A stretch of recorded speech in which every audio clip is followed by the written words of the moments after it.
آپ کو معلوم ہے کہ ہم نے یہ بجلی کی جو ساری پروڈکشن ہے وہ حوالے کی ہوئی ہے ملٹی نیشنل کمپنیوں کے، جن کا نام ہے آئی پی پی، انڈیپینڈنٹ پاور پروڈیوسر۔ یہ 1990 میں بے نظیر بھٹو نے شروع کیے، اس کے بعد نواز شریف نے بھی اس کو کیا، اس کے بعد مشرف نے بھی اس کو کیا، اس کے بعد پی ٹی آئی نے بھی، ہر حکومت نے اس کو کیا۔ اسی لیے ہم کہتے ہیں کہ بائیں بازو کا مختلف پروگرام۔ آئی پی پی کی کہانی سنیں، لڑکیوں آپ پریشان ہو جائیں گے، لڑکے بھی پریشان ہو جائیں گے۔ آئی پی پی کی کہانی سنیں۔ آئی پی پیز نے یہ کہا بجلی بنیادی چیز ہے نا، اس کی وجہ سے سارا کرائسس ہی پاور کا اس وقت پاکستان میں، جو معاشی بحران ہے وہ سارا پاور تیل اور بجلی کے ساتھ جڑا ہوا ہے، جس کی قیمت آپ مہنگائی کی شکل میں ادا کر رہے ہیں۔ تو یہ کیوں ہے؟ میں آپ کو راز بتاتا ہوں جو آپ کو کسی ٹی وی چینل پہ نہیں ملے گا، یہاں آپ کو مل رہا ہے۔ وہ کیا ہے؟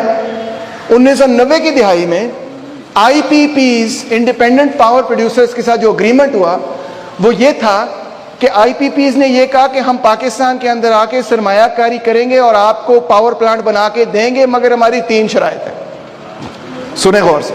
نمبر 1 یہ کہ جو تیل استعمال ہوگا آئی پی پی کو چلانے میں وہ آپ ہمیں خرید کے دیں گے، اور اس کا ریٹ جو ہے وہ ہم پہلے سے فکس کریں گے، چاہے دنیا کے اندر تیل کی قیمت بڑھے یا کم ہو، آپ نے ایک ہی ریٹ پہ ہمیں دینا ہے۔ اس سے کیا ہوا کہ تیل کی قیمت جب بڑھی تو آئی پی پیز کو تو اسی قیمت پہ آپ نے تیل دینا ہے، تو وہ جو ایکسٹرا قیمت تھی وہ حکومت پاکستان سبسڈیز کی شکل میں اٹھا رہی ہے۔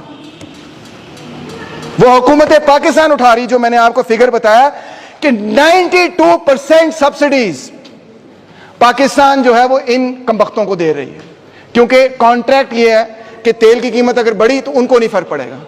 دوسری شرط انہوں نے یہ کہا کہ جو بجلی ہم آپ کو بیچیں گے وہ بھی ڈالر کے ساتھ جڑی ہوگی اور اس سے آگے پیچھے نہیں ہوگی۔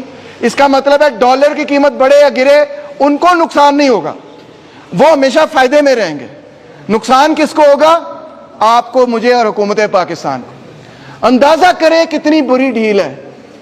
تیسری بات انہوں نے یہ کی کہ جب independent power producer online ہو جائے گا، یعنی یہ کہہ سکے گا کہ ہم بجلی آپ کو فراہم کرنے کے لیے تیار ہیں، اگر حکومت پاکستان ایک بھی یونٹ بجلی ان سے نہ خریدے، کیونکہ وہ بجلی بہت مہنگی ہے، ایک بھی یونٹ نہ خریدے، تب بھی حکومت پاکستان نے ان لوگوں کو ایک مقررہ رقم ادا کرنی۔ اندازہ کر سکتے ہیں آپ؟ اگر میں آپ کی یونیورسٹی سے یہ کہوں کہ میں آپ کو جنریٹر لگا دوں گا آپ کی بجلی چلانے کے لیے، مگر جس ریٹ پہ میں بجلی آپ کو بیچوں گا وہ پہلے سے مقرر ہوگی اور چینج نہیں ہو سکتی، جس قیمت پر آپ ڈیزل ڈالیں گے وہ بھی آپ نے سارا برداشت کرنا ہے، اور میں بجلی آپ کو دوں یا نہ دوں آپ نے مجھے اتنی رقم ادا کرنی ہے، تو آپ کیا کہیں گے؟ آپ کہیں گے تیرا دماغ صحیح ہے، یونیورسٹی چھوڑ وہاں پہ پاگل خانہ ہے، پہلے وہاں جا کے اپنا دماغ چیک کرا، یہ کہیں گے نا آپ مجھے۔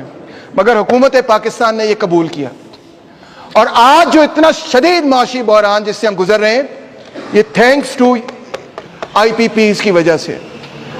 ملک دیوالیہ ہو گیا، بجلی آ نہیں رہی، بجلی آ رہی ہے، گرمی لگ رہی ہے سب کو، بجلی آ نہیں رہی، تیل ہے کوئی نہیں، قرضہ لینے پر مجبور ہے تاکہ پنکھا چل جائے، تاکہ لال بینڈ جو ہے آگے کو پرفارمنس کر دے۔